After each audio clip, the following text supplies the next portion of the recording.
কোনো কিছু পারফেক্টভাবে তৈরি করতে হলে সবথেকে বেশি প্রয়োজন সঠিক পরিমাপ জানা। তাই দুধ জাল করা পদ্ধতি থেকে শুরু করে সমস্ত উপকরণের পরিমাপ যদি আপনারও জানা থাকে তবে অবশ্যই আপনিও পারফেক্ট মিষ্টি দই তৈরি করতে পারবেন। আসসালামু আলাইকুম everyone, welcome back to my channel রুসুস কুকিংয়ে আপনাদের সকলকে স্বাগতম। কোনো রকম ঝামেলা ছাড়াই বাড়িতেই তৈরি করুন পারফেক্ট দোকানের মতো রমজান স্পেশাল মিষ্টি দই। এভাবে দই তৈরি করলে আপনারা রমজান মাসে সংরক্ষণ করে রাখতে পারবেন। যাদের দই তৈরি করতে সমস্যা হয় বা দই জমে না তাদের জন্য মূলত আজকের এই ভিডিওটি। আপনারা এই ভিডিওটা দেখলেই সহজেই দই তৈরি করে নিতে পারবেন। তাহলে চলুন কথা না বাড়িয়ে মূল রেসিপিতে চলে যাই। প্রথমে আমি চিনির ক্যারামেলটা তৈরি করব। তার জন্য 200 গ্রাম চিনি নিয়ে নিয়েছি। এখানে আমি কোনো রকম পানি ব্যবহার করব না, পানি ছাড়াই ক্যারামেলটা তৈরি করে নেব। এখন ক্যারামেলের সম্পূর্ণ কালার চলে এসেছে। মিষ্টি দইয়ে পারফেক্ট একটা কালার আনার জন্য এটাই হচ্ছে মেন টিপস। ক্যারামেলটার দিকে ভালোভাবে নজর রাখতে হবে যাতে পুড়ে না যায়।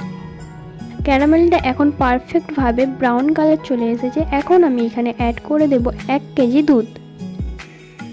দুধটা যেন অরিজিনাল হয় সেদিকে খুব ভালোভাবে নজর রাখতে হবে। চেষ্টা করবেন ভালো মানের দুধ নিতে।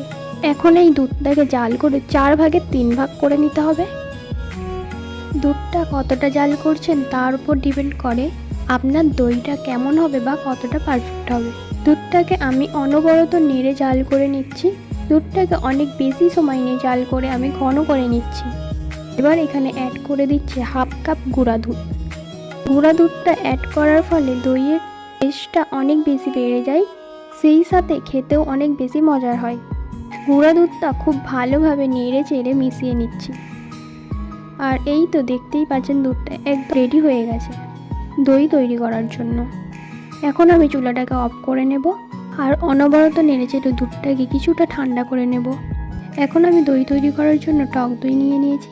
এখানে আমি 1 কাপ পরিমাণ টক দই নিয়েছি আর টক দইটাকে আগে থেকেই আমি পানি ছড়িয়ে নিয়েছিলাম। এবার আগে থেকে পানি ছড়িয়ে রাখা টক দইটা দিয়ে দেব। এবার একটা চামচের সাহায্যে খুব ভালোভাবে মিশিয়ে নেব। এখন আমি দইটা সেট করার জন্য এই রকম ছোট ছোট খুলি নিয়ে নিয়েছি। এবার এই খুলিগুলোতে অল্প অল্প টক দই নিয়ে মাখিয়ে নেব।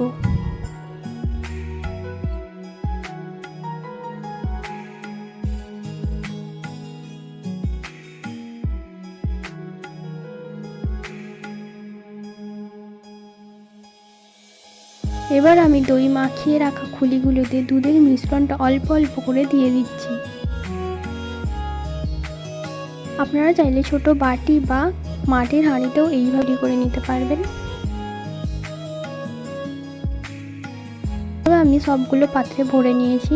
এবার প্লাস্টিক দিয়ে আমি মুখটাকে ঢেকে দিচ্ছি। এবার আমি এইগুলো 5 ঘন্টা গরম জায়গায় রেখে দেব। 5 ঘন্টা পর আবার ফিরে আসছি। এই তো দেখতেই পাচ্ছেন 5 ঘন্টা পর দইগুলো খুব সুন্দর পারফেক্টলিভাবে সেট হয়ে গিয়েছে। এখন আমি কিছুটা দই এইখান থেকে কেটে দেখাচ্ছি। এই রমজানে আপনারা অবশ্যই একবার হলেও ট্রাই করবেন, ইনশাল্লাহ আপনাদের কাছেও খুব ভালো লাগবে। ভিডিওটার কোনো অংশ যদি আপনাদের ভালো লেগে থাকে তাহলে like, comment, share and subscribe করতে ভুলবেন না। সবাই ভালো থাকবেন, সুস্থ থাকবেন। আল্লাহ হাফেজ।